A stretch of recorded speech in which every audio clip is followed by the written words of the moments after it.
하나님 말씀은 갈라디아서 1장 6절부터 10절 말씀입니다.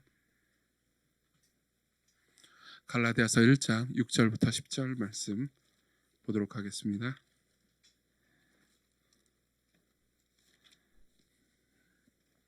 제가 여러분들을 위해서 읽어드리도록 하겠습니다. 갈라디아서 1장 6절부터 10절입니다. 하나님 말씀을 들으십시오. 그리스도의 은혜로 너희를 부르신 이를 이같이 속히 떠나 다른 복음을 따르는 것을 내가 이상하게 여기노라. 다른 복음은 없나니 다만 어떤 사람들이 너희를 교란하여 그리스도의 복음을 변하게 하려 함이라. 그러나 우리나 혹은 하늘로부터 온 천사라도 우리가 너에게 전한 복음 외에 다른 복음을 전하면 저주를 받을지어다.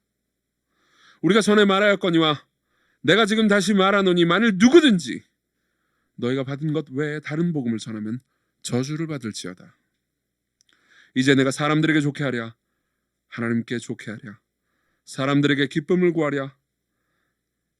내가 지금까지 사람들의 기쁨을 구하였다면 그리스도의 종이 아니니라. 아멘. 여러분들은 설교를 들으면서 말씀을, 그러니까 성경 봉독을 들으면서 어떤 생각이 드셨는지 모르겠습니다. 제가 특별히 8절 9절을 강조해서 읽어드렸습니다. 제 생각에는 그러니까 바울이 이 편지를 썼을 때 8절 9절을 굉장히 강조해서 말하고 싶었던 것 같습니다. 8절 9절은 이렇게 끝나죠. 둘 다 뭐 그리스어로는 좀 다르긴 하지만 저주를 받을지어다. 그렇죠? 그럼 여러분들은 이런 생각이 드실 수 있습니다. 이게 왜 이런 얘기를 들어야 되나? 왜 이런 교리 논쟁 같은 걸, 그것도 뭔가 이렇게 좀 은혜를 받고 싶은 금요일날 밤에, 그것도 이제 좀 은혜 받고 기도를 깊이 하고 싶은 이 밤에 왜 이런 이야기를 들어야 되나라는 생각이 드실지도 모르겠습니다. 뭐 물론 그렇죠. 갈라디아서는 교리 논쟁에 관한 책입니다. 실제로 이 갈라디아서 전체 내내 교리에 관한 이야기들을 다룹니다. 그런데도 불구하고 우리가 갈라디아서를 통해서 특히 이런 시간대에 누릴 수 있는 은혜가 있습니다. 뭔지 말씀드리죠. 리처드 러블레이스라는 그 미국의 역사 신학자가 있습니다. 이 사람은 교회사를 연구하는 사람이고 특별히 교회 내에 부흥의 역사를 연구하는 사람입니다. 이 책을 저 이제 이분이 쓴 책을 좀 읽어봤는데요. 이분이 쓴 책을 읽으면서 제가 그러니까 생각했던 여러 가지 의문 중에 하나가 풀렸습니다. 왜 저는 이제 부흥에 굉장히 관심이 많았거든요. 개인적으로 역사상에 있는 부흥, 특별히 제가 제일 좋아하는, 그러니까 교회사의 역사 가운데 제가 제일 좋아하는 시기가 18세기입니다. 왜냐하면 그때는 굉장히 위대한 부흥의 시기이기도 했기 때문이죠. 제가 가장 좋아하는 설교자들 예컨대 조지 필드나 조나단 에드워즈 같은 사람이 그 시대의 사람들이었습니다. 그리고 그 시대 사람들이 어떻게 그런 놀라운 부흥의 복을 누릴 수 있었는가에 대해서 이제 관심이 있었고, 그리고 아까 제가 처음 소개한 리처드 러블레이스는 그러니까 부흥을 인간이 인위적으로 일으킬 수는 없지만 부흥의 역사 가운데 항상 공통적으로 있었던 일에 대해서는 분명하게 지적해냅니다. 뭐냐면은 부흥의 시기 때마다 원래 사람들의 마음 가운데 잊혀졌던 복음의 진리, 그 중에서 오직 예수 그리스도를 믿는 믿음만으로 우리가 조건 없이 하나님께 받아들여지고 사랑받을 수 있다는 이신칭의 교리가 재발견되거나 혹은 사람들의 마음에 다시 자리 잡기 시작했다는 거죠. 다시 말하면 사람들은 복음을 재발견합니다. 그리고 저 스스로도 마찬가지지만 저는 사람들이 개인적인 단계에서, 집단적인 단계에서는 말고요, 개인적인 단계에서 복음을 재발견함으로써 복음이 가르쳐주는 진리를 다시 경험함으로써 내적 부흥을 겪는 것을 많이 보았습니다. 갈라디아서는 교리 논쟁에 관한 책이고요. 그리고 우리가 아까 읽은 본문의 어조에 따르면 굉장히 바울은 흥분하고 있고 분노하고 있고 과격한 어조를 쓰고 있습니다. 그럼에도 불구하고 사실 갈라디아서 전체의 이 어조가 유지됩니다. 그럼에도 불구하고 우리는 갈라디아서를 통해서 복음의 진수를 발견할 수 있다는 것과 그리고 부흥을 경험할 수 있다는 것을 저는 개인적으로 확신합니다. 실제로 교회사 내내 예컨대 존 웨슬리라든가 마르틴 루터 같은 사람이 이 갈라디아서를 통해서 복음을 재발견하고 부흥을 경험했습니다. 여러분들 중에서 지금 이 자리에 있으신 분들이나 아니면 인터넷으로 설교를 듣는 분들 중에서 많은 분들이 내적으로 영적인 침체를 겪고 계실 거라고 생각합니다. 그리고 내적으로 영적 침체를 겪는 여러분들에게, 그러니까 하나님께서 여러분들을 다시 새롭게 하시는 가장 중요한 도구는 복음을 여러분들의 귀에 다시 들리게 함으로써, 그리고 복음을 여러분들의 마음 가운데 재발견시킴으로써 여러분들의 마음을 새롭게 하고 신선하게 하고 그리고 변화시키는 거라고 생각합니다. 그래서 갈라디아서는 중요합니다. 그리고 또 이런 것도 있습니다.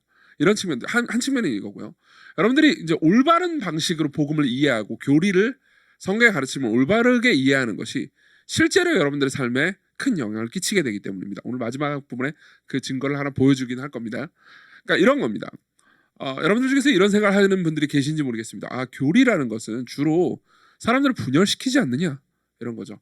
자꾸 사람들이 교리 논쟁해봤자 분열만 되지 실제로 사람들이 이렇게 하나 되고 연합하고 이런 거 못 봤다. 교리 때문에 막 교단이 분열되고 사람들이 찢어지고 그렇게 되지 않냐. 물론 그건 사실이긴 합니다. 그건 사실이긴 해요. 하지만 교리는 그렇기 때문에 필요하지 않고 우리가 선행을 하면 된다. 사람들을 섬기면서 이 세상을 잘 돌보면 된다. 이런 식으로 생각하는 것도 또 다른, 그러니까 교리라고 말을 하진 않지만 이것도 일종의 교리입니다. 사실 교리라는 것은 우리가 피할 수 있는 게 아니에요. 여러분들이 어떤 친구를 만난다고 합시다. 이 친구를 만나가지고 이제 대화를 하는데 이 친구가 자살하고 싶어해요. 자신의 목숨을 끊고 싶어합니다. 그래서 여러분들한테 이렇게 말했습니다. 나는 지금 죽고 싶어. 내 삶은 의미가 없어. 나는 쓰잘데기 없는, 난 쓰레기 같은 존재야. 나는 그냥 목숨을 끊어버리겠어. 그럼 여러분들은 뭐라고 말합니까? 안락사를 하려면 스위스로 가렴 이렇게 말합니까? 아니죠. 물론 이 개그가 약간 웃긴 건 알지만 방금 한 개그 여러분들 안 웃었습니다. 왜죠? 안 웃겨서요? 아니요. 이런 개그로 웃으면 안 되니까요. 사람 목숨 달린 문제니까요. 그래서 여러분들이 진지하게 이렇게 말할 겁니다. 아니야. 네 목숨은 하찮지 않아. 그걸 어떻게 입증하는데? 당장 머리에 떠오르는 생각은 없습니다. 근데 뭐든 말리고 싶어요. 그렇죠? 말리고 싶습니다. 그래서 여러분들 이렇게 말합니다. 최소한 나한테는 하찮지 않아. 넌 나한테 소중한 존재야. 여러분 눈치채셨습니까? 이 대화 가운데는 일종의 세계관 혹은 교리 논쟁이 있습니다. 둘 다 교리 혹은 세계관을 인식하지는 않습니다. 그렇지만 무언가, 그러니까 믿어야 되는 존재 혹은 믿어야 되는 신념에 관한 이야기를 왔다 갔다 하고 있어요. 내 삶은 의미 없어. 아니야, 네 삶은 의미 있어. 어떻게 입증할 건데? 네 삶이 의미 없다는 건 어떻게 입증할 건데? 물론 이런 식으로 대화를 하진 않죠. 그렇죠? 하지만 기저에는 그런 생각들이 흐르고 있는 겁니다. 사실 우리가 누군가를 상담할 때 우리는 일종의 교리 논쟁을 벌이고 있는 셈입니다. 그렇죠? 그렇기 때문에 바른 생각, 올바른 신념, 무언가를 제대로 믿는 것은 중요한 거라는 거죠. 그러면 우리는 이 갈라디아서를 통해서 어떻게 바른 복음을 배울 수 있을까요? 실제로 바울은 분노하고 있습니다. 무언가 다른 복음, 잘못된 복음이 갈라디아 지방에 퍼졌기 때문이죠. 그죠? 그래서 저는 첫 번째로는요, 이 본문을 통해서요, 거짓 복음에 바울이 폭로하고 싶었던 거짓 복음의 정체에 대해서 말씀드릴 겁니다. 첫 번째로는 거짓 복음의 정체고요. 두 번째로는 그 결과입니다. 거짓 복음의 정체와 그 거짓 복음의 결과, 그건 이제 하나님께 저주를 받는 거겠죠. 그리고 마지막으로는요, 참된 복음은 우리에게 어떤 결과를 안겨다 주는지에 대해서 말씀드리겠습니다. 첫 번째로는 거짓 복음의 정체, 두 번째로는 거짓 복음의 결과, 마지막으로는 참된 복음의 결과죠. 하나씩 보도록 하죠. 6, 7절을 보면요, 이렇게 말하고 있습니다. 제가 읽어드릴게요. 그리스도의 은혜로 너희를 부르신 이를 이같이 속히 떠나 다른 복음을 따르는 것을 내가 이상하게 여기노라. 다른 복음은 없나니 다만 어떤 사람들이 너희를 교란하여 그리스도의 복음을 변하게 하려 함이라. 자, 이게 무슨 말일까요? 얼핏 보면은, 그러니까 복음의 종류가 되게 여러 가지가 있다라는 것처럼 보일 수도 있습니다. 다른 복음이라는 표현을 쓰는 거니까요. 근데 바울이 얘기는 그게 아닙니다. 그러니까 복음은 하나밖에 없고, 그리고 복음에서 조금이라도 수정을 가한다면 그건 다른 복음이며, 그 다른 복음이라는 건 존재하지 않는다는 거예요. 무슨 말입니까? 그러니까 이런 복음은 없다는 거예요. 그건 복음이 아니라는 거죠. 이해되시죠? 그렇죠? 그러면은 그 다른 복음, 즉 잘못된 복음의 정체는 뭘까요? 사실 여기에 자세히 나오지는 않습니다. 우리가 갈라디아서를 계속해서 갈라디아서라는 수필을 헤쳐가면서 배우게 될 겁니다. 하지만 여기서도 알 수 있는 게 하나 있습니다. 7절을 봅시다. 7절 같이 읽어볼까요? 시작. 다른 복음은 없나니 다만 어떤 사람들이 너희를 교란하여 그리스도의 복음을 변하게 하려 함이라. 여기 변하게라고 번역된 단어는요, 이 단어는 좀 독특하고 복잡한 단어입니다. 이 단어의 원 의미는요, 바꾸다입니다. 자리를 바꾸다예요. 순서를 바꾸다라는 뜻입니다.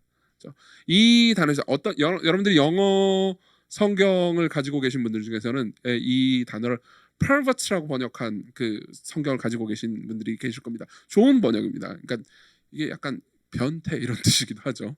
뭔가 순서를 바꾸고 뭔가를 있는 자리에서 올바르지 않는 방식으로 바꾼 겁니다. 자, 이게 거짓 복음의 가장 큰 특징입니다. 그리고 진짜 복음이 어떤 것인지를 알 수 있는 방법이기도 하죠. 성경에서 말하는 진짜 복음과 그리고 우리가 헷갈리는 다른 종교의 복음의 가장 큰 차이점은 순서입니다. 순서예요. 보십시오. 성경은 우리에게 선행을 하라고 말합니까? 안 하라고 말합니까? 하라고 말하죠. 하나님 뜻대로 살라고 말합니다. 올바른 일을 하라고 말합니다. 성경은 예수 그리스도를 믿는 믿음을 가지라고 말합니까? 그렇지 않으라고 말합니까? 예수 그리스도를 믿는 믿음을 가지라고 말하죠. 그렇죠? 여러분들은 많은 분들이 이런 식으로 생각할 수 있습니다. 가톨릭은 예수님을 믿는 믿음을 부정하나 보죠? 아니요, 그렇지 않아요. 여러분들이 가톨릭, 그러니까 천주교를 믿는 분들과 대화를 하다 보면 저는 개인적으로 친한 신부님 한 분 계십니다. 그분과 되게 많은 이야기를 했고 실제로 그분과 대화를 하면서 그러니까 그분들이 생각하고 믿는 바에 대해서 제가 오해하는 부분들을 많이 고칠 수 있었습니다. 그렇지만요. 그분하고 대화를 하면서 제가 느꼈던 결정적인 차이는 이거였습니다. 순서가 다르다는 거죠. 자, 개신교나 로마 카톨릭이나 둘 다 예수 그리스도를 믿는 믿음을 가져야 한다고 말합니다. 예수 그리스도를 믿어야 된다고 말해요. 그리고 둘 다 선행을 해야 한다고 말합니다. 하나님 뜻대로 살아야 돼요. 산상설교의 가르침에 따라가면서 우리가 순종하는 삶을 살아야 됩니다.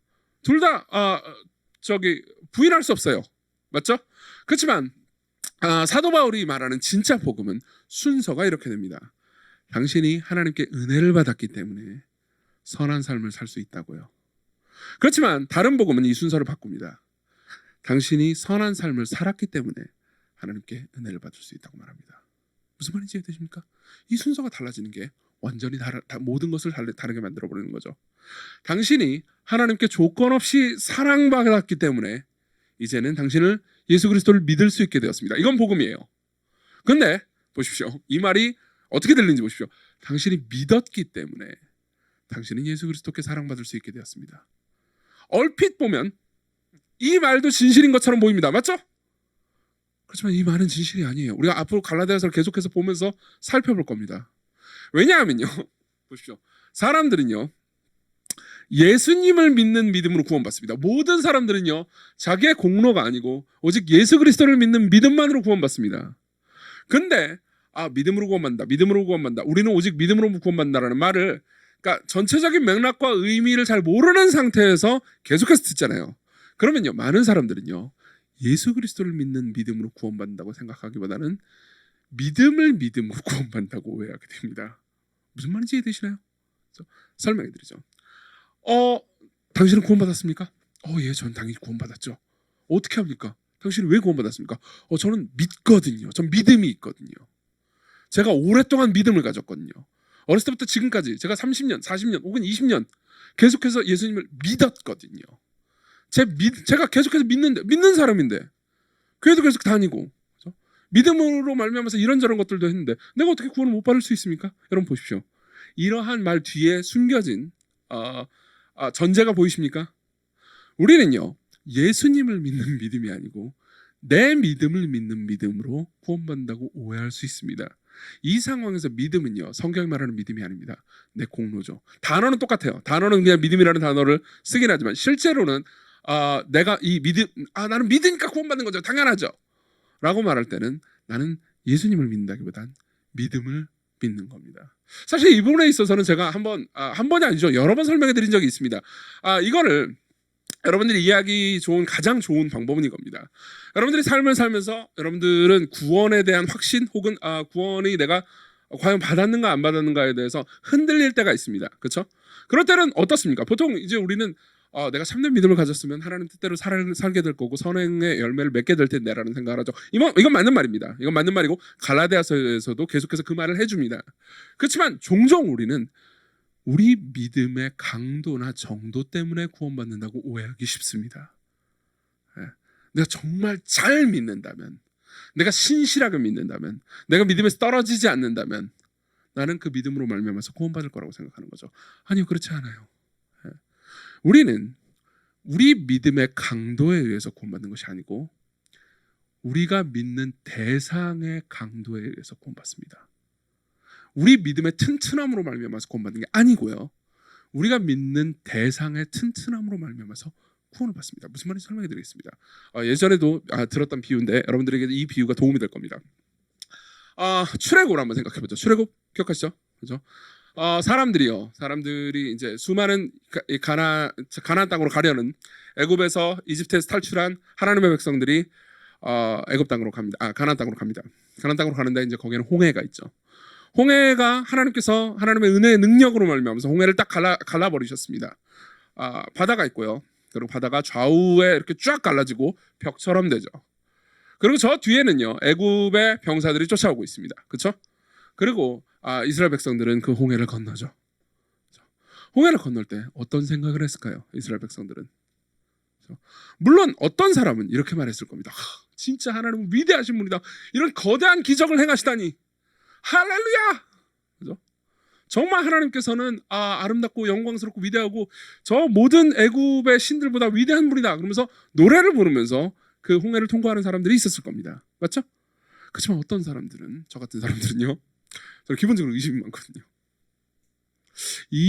보세요. 지금 양쪽에 벽이 있단 말이에요. 그럼 막 물고기 뛰어다니고 그럴 거 아니에요. 그래서 그럼 내가 지금 건너가고 있는 중간에 이 물이 덮치면 어떻게 하지? 그런 생각 안 할까요? 굉장히 두려워하면서 그 강을 건너고, 강이 아니죠, 바다를 건널 수 있을 겁니다. 그렇죠?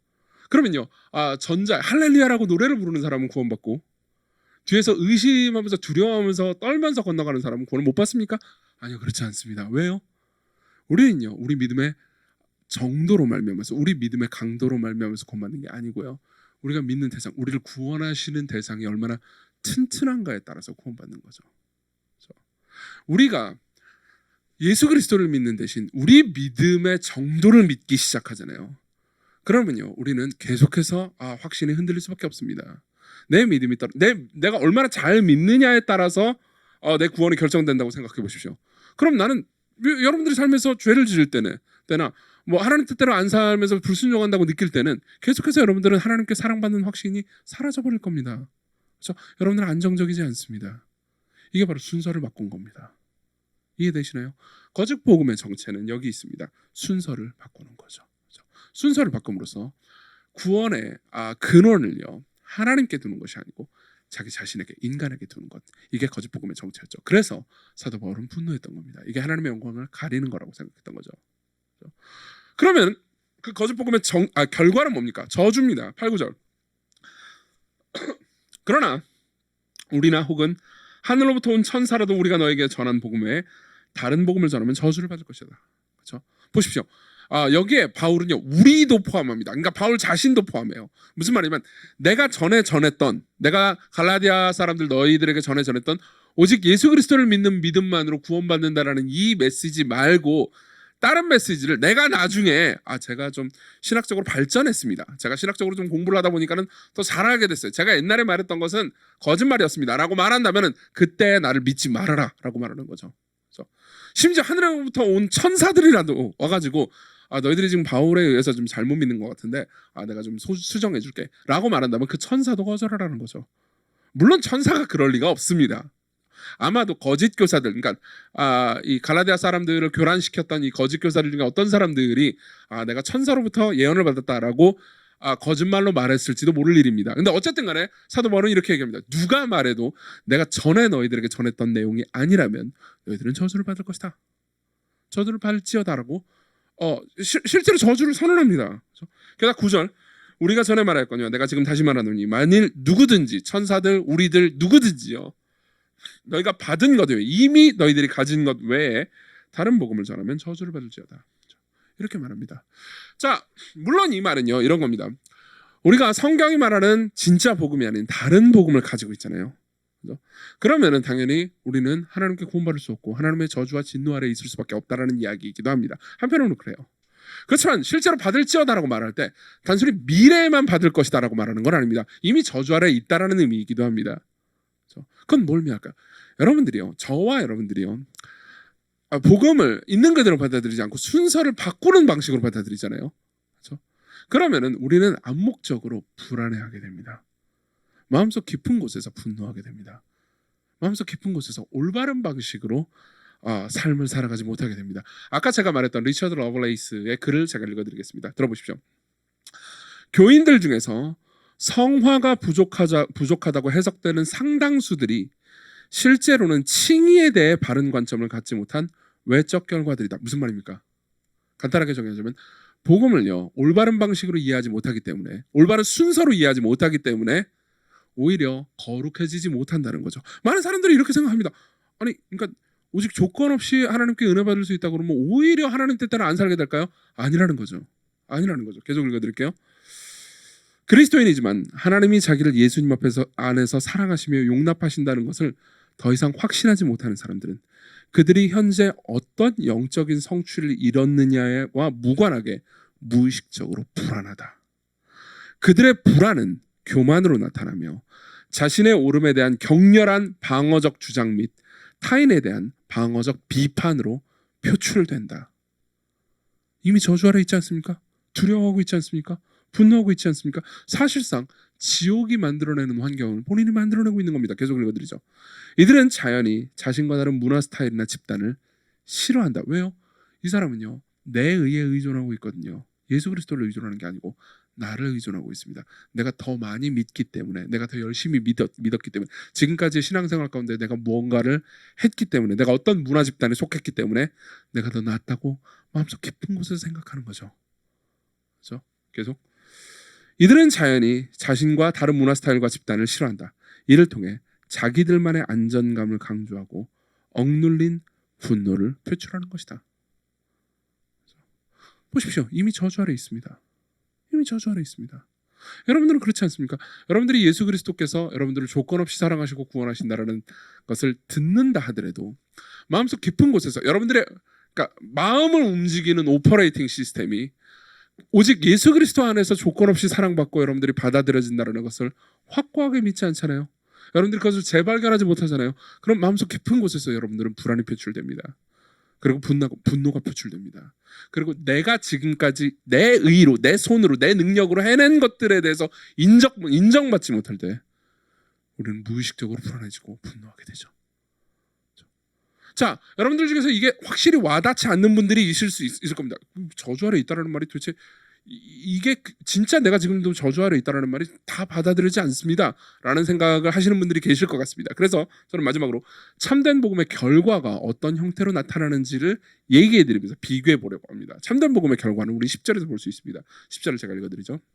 10절 같이 한번 읽어볼까요? 같이 읽습니다. 시작. 이제 내가 사람들에게 좋게 하랴, 하나님에게 좋게 하랴, 사람들에게 기쁨을 구하랴. 내가 지금까지 사람들의 기쁨을 구하였다면 그리스도의 종이 아니니라. 자, 보십시오. 이 말을요 얼핏 보면 이런 식으로 들립니다. 내가 사람들을 기쁘게 하랴, 하나님을 기쁘게 하랴. 나는 사람들 따위는 필요 없다. 사람들 따위는 신경 쓰지 않는다. 이 사람들 비위 맞추려고 살지 않는다. 나는 하나님께서 나를 기뻐하면 끝이다. 그러니까는 나는 거짓 복음을 선하는 저놈들을 나쁜 놈들이라고 생각하고 참된 복음을 주장한다. 이렇게 들립니다. 물론 한편으로 이 말이 맞습니다. 그렇지만 조금 더 깊은 수준으로 한번 들어가 봅시다. 이게 무슨 의미일까요? 사도 바울은요 더 이상 사람들의 눈치를 보지 않습니다. 그렇죠? 사람들의 눈치를 보지 않습니다. 자, 이게 여러분들이 복음을 누림으로써 복음을 진짜로 알므로써 누릴 수 있는 최고의 기쁨 중에 하나입니다. 자, 설명해드리죠. 여러분들이 복음을 알잖아요. 복음을 정말로 여러분들의 마음 가운데 깊이 담아두고 있잖아요. 여러분들의 마음이 복음으로 갱신되고 있잖아요. 그럼 여러분들은 사람의 눈치를 보지 않습니다. 무슨 말입니까? 나는 이제 쿨하기 때문에 사람들을 신경 안 쓴다는 의미인가요? 아니요, 그렇지 않아요. 저는 원래 성격이 쿨하기 때문에 사람들의 눈치를 보지 않는데요. 그건 복음으로 변화된 마음이 아닙니다. 그건 그냥 냉담한 거죠. 그렇죠? 보십시오. 여러분들 중에서요, 저도 마찬가지인데요. 사람들에게 잘해주는 이유가 사람들을 사랑하기 때문이 아니고 사람들에게 인정받고 싶기 때문에 잘해주는 사람들이 있을 겁니다. 그렇죠? 그때는 어떻게 하죠? 눈치를 보게 되죠. 내가 무슨 말을 한 것 때문에, 내가 어떤 행동을 한 것 때문에 저 사람이 불쾌해하지 않을까? 눈치를 보게 됩니다. 근데 이렇게 된답니다. 내가 굉장히 많은 걸 잘해줬어요. 제가 재우 형제한테 막 해줬습니다. 근데 내가 원한 만큼 이렇게 되돌아오지 않아요. 그럼 나는 저 사람을 기쁘게 하기 위해서, 저는 늘 사람을 기쁘게 하기 위해서 일을 했기 때문에 어떻게 되죠? 제가 원한 만큼 돌아오지 않으면 분노하게 되는 거죠. 저는 어떻게 됩니까? 사람의 노예가 됩니다. 그렇지만 여러분들이 복음을 믿잖아요. 그러면 이렇게 됩니다. 여러분들은 모든 것을 만드시고 다스리신 분이 여러분들을 조건 없이 인정하신다라는 것을 믿게 됩니다. 말 그대로 모든 것을 다스리시는 분이 여러분들을 아무 조건 없이 예수 그리스도 때문에 심지어 불순종 가운데서도 사랑하신다라는 것을 알게 됩니다.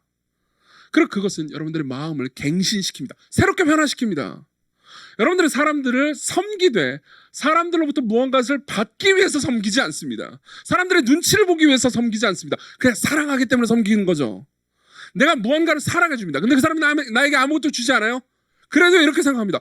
당신이 이미 나한테 줄 수 있는 것도 없어요.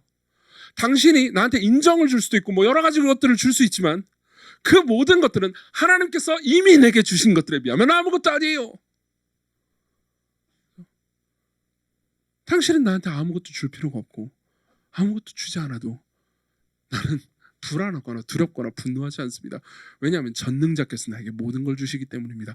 전능자가 나를 사랑해요. 전능자가 조건 없이 나를 용서했어요. 전능자가 오직 예수 그리스도를 믿는 믿음 안에서 나를 예수 그리스도만큼 사랑해주고 계세요. 여러분들은 사람의 노예가 되는 데서 탈출합니다. 사람들의 눈치를 안 보고 사람들을 함부로 여기고 사람들을 깔보고 그런다는 의미가 아닙니다. 그냥 사람들을 섬깁니다. 사람들을 사랑합니다. 하지만 정말로 사람들을 사랑하고 그들이 잘 되기를 바라기 때문에 그 사람들이 때로 원하지 않는 거라 하더라도 그 사람에게 좋은 것이 있으면 말할 수 있죠. 그 사람이 자신의 죄를 지적당하고 싶지 않다 하더라도 그 사람이 자신의 자기중심성과 죄에서 벗어나는 것이 그 사람에게 유익이라고 생각한다면 그 사람을 사랑하는 마음으로 자기 역시 죄인이라는 겸손한 자세를 가지고 그 사람의 죄를 지적해 줄 수도 있습니다. 왜요? 난 사람을 기쁘게 하는 사람이 아니니까요. 하나님을 기쁘시게 하는 사람이니까요. 하나님께서 나를 기뻐하고 계시니까요.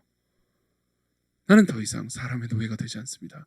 그렇다고 사람을 무시하는 것도 되지 않습니다. 여러분 사람을 사실 무시하는 것도요. 나는 쿨한 존재야. 사람들이 뭐라고 하든 신경 쓰지 않아. 그런 것도요. 사실 아주 깊은 단계에서는요. 사람의 눈을 엄청나게 신경 쓰고 있다는 것을 여러분들이 스스로 알고 계시지 않습니까? 굉장히 신경 쓰고 있는 겁니다. 나는 센케야. 센케라는 말 아시죠? 그렇게 인정받고 싶은 거예요. 여러분들은요. 만물의 찢기처럼 대접받는다 하더라도 자존감을 잃지 않습니다. 왜요? 전능자가 여러분들의 모든 것이 되었기 때문입니다. 여러분들은 하나님을 기쁘시게 하려고 합니다. 왜요? 하나님께서 여러분들을 당신의 기쁨이라고 말씀하시기 때문입니다. 여러분 보십시오. 사도 바울은 이렇게 말합니다. 저주가 있을지어다. 맞죠? 저주가 있을지어다라는 말을 두 번이나 반복합니다. 저주가 있을지어다. 저주가 있을지어다. 여러분 그리스도인들이 이 말을 듣고도 당당하고 기쁠 수 있는 이유가 있습니다. 뭔지 아십니까?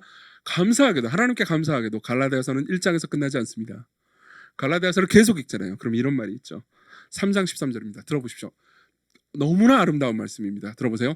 그리스도께서